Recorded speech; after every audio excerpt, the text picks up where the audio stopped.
This is CAcert, the community CA, and I want to talk about client certificates, the old new thing. This is really a story about authentication. In the beginning, everybody was trusted on the net. We're talking the 1980s, and they didn't last long. Then they got stuck into passwords, usernames, and so forth. In the 1990s, we were all talking about single sign-on, the ability to manage all of our assets on the net, connect everywhere with just one password. And followed in the early 2000s, we were talking about federation, which is this idea of going through one particular company or service to manage all that. What actually went wrong? We talked about it for a long time, and we did lots of stuff, but we never really got it going. In the beginning, it just didn't work out because everybody wasn't trusted. The passwords came along and solved that problem, but we hit the explosion of complexity with too many websites and too many services. Users were faced with remembering too many passwords, and consequently, this became complex for them, which caused support problems, and eventually the whole thing looked rather insecure. Single sign-on was invented conceptually to solve that problem. Its problem was that every particular website out there wanted to choose a method, but it looked across at all the users who weren't choosing those methods. All the users would look at the websites who hadn't chose the methods, and in the end you have this chicken and egg problem. Chicken meets egg, nobody does anything. Federation was a similar variation where you've got your different companies and services managing and intermediating, but users didn't really like it because the company would hold all the data, and it turns out that companies really didn't like it either because they were worried about customer data being held outside their site. So you'd think that because we've done all this computer stuff and internet stuff, we would know how to do this by now, and we do know how to do it. Why didn't it work out? Well, we have the stuff to do it, and it's called client certificates. It's just this cryptographic stuff, public-private keys. You stick a signature on the end of your public key, you call it a certificate, you give everybody one of these, and supposedly that's going to solve the problem. Technically, simplicity-wise, you can think about these things as super passwords. They're crypto passwords. They're much stronger than passwords, but other than that, there isn't really much except a lot of blah, blah. Every browser's got them. Every website's got them. Why didn't they work out? Well, it's not the problem with the software. It's not the problem with the distribution. It isn't your data that's at risk. The data that we need to deliver to a CA is so small that it's not really worth worrying about. Companies don't care about their customer data being lost. The problem was every person needed one of these certificates, and getting the certificate turned out to be a lot more complicated, a real hassle, and it just dragged the system. So in the end, the problem was nobody had the egg. Nobody had an egg, so the chickens didn't get laid. Why not? Well, the best way to think about that is don't ask. However, CAcert accidentally found itself solving the problem. Now, we got into this egg business, the idea of giving everybody a client certificate, by a roundabout route, and that's what this story is about. Technically speaking, certificates are about your identity, or that's what they want to tell you. And to check your identity, we need a thing called assurance. We do that with something like 3,000 of our people around the world, many of whom are in the audience today or at FOSDEM. We check your identity, and that means you can get a certificate. So the story goes. This whole thing where we have a bunch of people checking another bunch of people is called the Web of Trust. CAcert had a problem. It needed to get audited to get into the browsers. And the audit looks at this thing called the Web of Trust and says, how the hell do you audit a Web of Trust, such an informal thing? Well, the classical answer is the same as always. You do some documentation, you set some standards, you test that the standards have been met. And that's what we did at CAcert. We invented this CAcert automated testing system called CATS. We just needed a name. It's simple. It's 25 multiple choice questions in a PHP website, very boring. Anybody can knock it up within a couple of weeks. We insisted that all assurers go through the little challenge, and they did. This is where we had a bit of an inspiration. We then decided that CAcert would insist all CAt's access would be via client certificates, no passwords. It just isn't there. So did we do this because we're a CA? Probably. We could also do this because we want our assurers to know about certificates, but that's a bit controversial. Maybe we want to look cool. And it's really not about high access. Why did we do it? Well, maybe it's because we wanted this story to happen. CATS was very successful for us. We turned it on in 2008. 2009 we made it compulsory by putting in this switch that stopped all assurances from working unless you have gone through your challenge and done your 25 questions. We started out with something like 10,000 assurers around the world, and then it nosedived down to the low hundreds and gradually climbed up. Today it is 3,339. This is a week out of date. Assurers, which is about right. If you take any community and then put a big test on it, it'll drop down to about a third, because you've got about a third who are serious and then 2/3 who are just coming in to check it out. Today our community is much stronger because we've done this. But what it does mean is every assurer in the CAcert world has got a certificate, which means we can now go across to all of the websites that CAcert runs, which is about 20 and growing. We have a lot of different little services everywhere, and we can insist that they all use certificate access. So that's what we're doing. We've done WordPress, we've done Simper, we have a board voting tool which only takes certificate access, so we do all our little governance tasks in the board just using client certificates.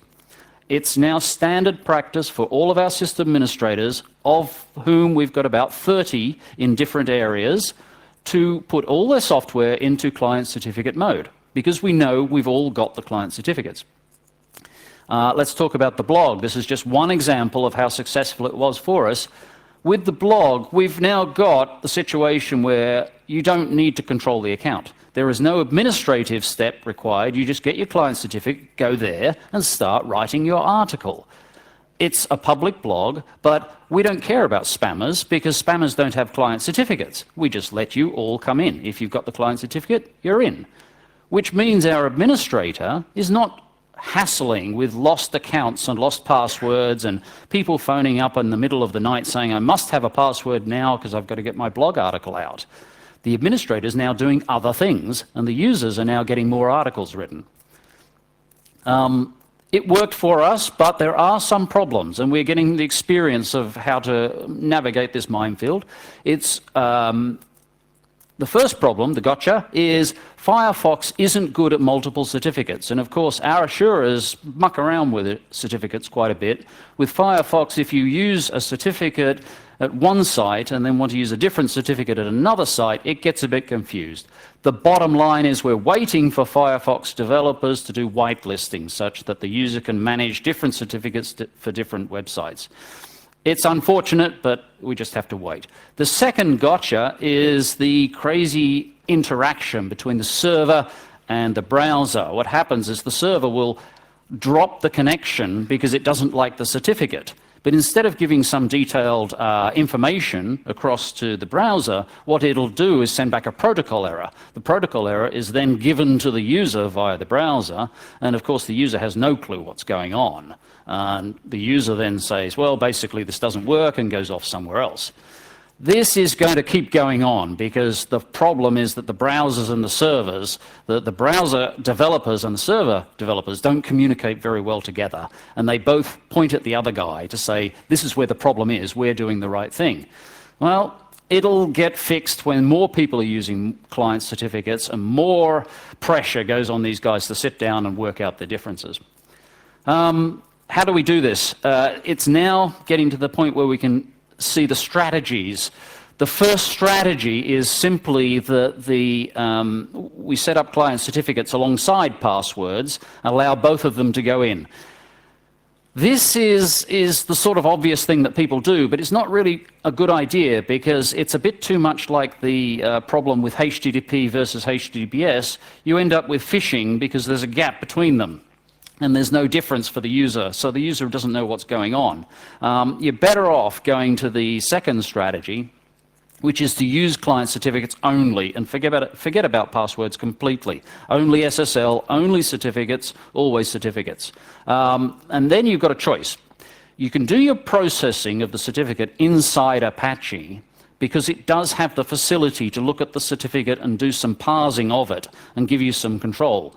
But it sort of does too much and too little. It's not quite right. So the other alternative is to just read the information from Apache through the PHP variables straight into your code and do it inside your application. And it turns out this is the best way to do it. Make Apache dumb, don't give it any control, just do it all in the application. Talking about that a bit more, one of the problems is that certificates will change when they expire. So you want to be able to give the user this seamless experience where that doesn't cause a heartache for anybody. What you do then is read the certificate information straight into your database, and you use that information to index across to the accounts. So when a new certificate turns up, you can scan that certificate and then go searching the database for matching information. You can match on the email address which is in the cert, or you can match on the name that's in the cert. This is okay. It's a bit of a kludge, but if you do it carefully, you can basically manage the process. If the user goes and changes too much, like the entire name and email, then you've got to do something else. Conclusion, for us, certificates really did work internally. We got a lot of benefit, we got a lot of advantage for the system administrators who had to do less work, and lots of advantage for the users who found a much nicer way to get access to the servers. We're saving time and effort. We've got to compare it against other methods. The big contender out there is OpenID. That's pretty good, but it's actually not good for high security stuff, whereas certificates are good for high security stuff. It solves the problem across a much broader scope. Then there are lots of other single sign-on methods out there, federation methods and so forth, but they're not as available. They face this chicken and egg problem, which the certificates in theory do not, as long as you can figure out how to get everybody to use client certificates. And that's your challenge, to go where we've already gone and got all our people across to client certificates. How do you do that? Well, what we did was the second of those, the bullet point there. We just built a site. We built the CAT site. And we said, it's going to be certificates only, and it's up to you guys to sort it out. And they did. Well, that's kind of easy because we're a CA. The top strategy is another one, which I do over at a little association where we run a bunch of sysadmins. We've simply set a rule. All of our sysadmins must be CAcert people. Half of them are. The other half can be fairly quickly, and they will be. Once they are CAcert people, they can get their client certificate and get access to our news servers, which we're putting up. So it's simple. We just set a rule. You've got to be a CAcert person, and away you go. The third thing that you can do is you can create an internal CA using various pieces of software and start creating factory certificates for your people and push them out. That's another thing. It's a strategy. It's a way of getting into this certificate business. That's the end of my slides. I don't know what my time is looking like.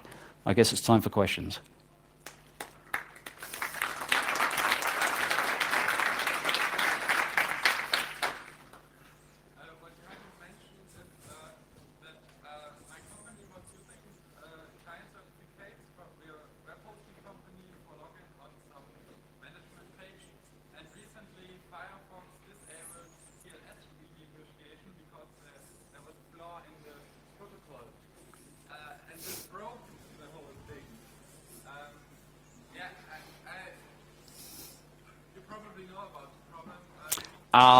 It's kind of out of scope of what I'm talking about here, but yes, TLS renegotiation. Yeah, what happens with TLS and renegotiation, there's a bug in the protocol which caused Firefox to put in a patch to drop certain accesses for TLS. Client certificates still work, TLS still works, but if you're using renegotiation features, yes, you're going to have a problem.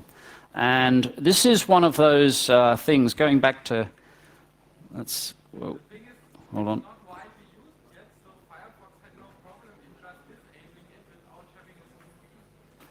Right.